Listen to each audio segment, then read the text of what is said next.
Sejumlah warga etnis Rohingya dari Myanmar kembali terdampar di pesisir pantai Aceh, kali ini di Kabupaten Pidi pada Senin 26 Desember 2022 sekitar pukul 17.30 waktu Indonesia bagian Barat.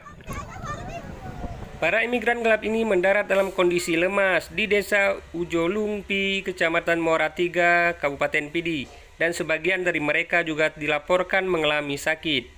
Dari jumlah warga pendatang asal Rohingya ini, juga banyak terdapat anak-anak serta wanita yang tampak lemas dan gemulai dalam kondisi rebahan di pinggir pantai Ujolungpi saat pertama kali mereka mendarat.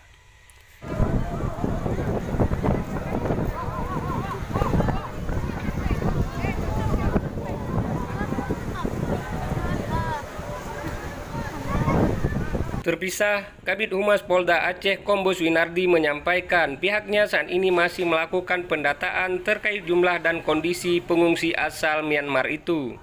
Winardi mengatakan pihaknya juga akan berkomunikasi dan berkoordinasi dengan pihak terkait lintas sektor untuk mengatasi masalah ini.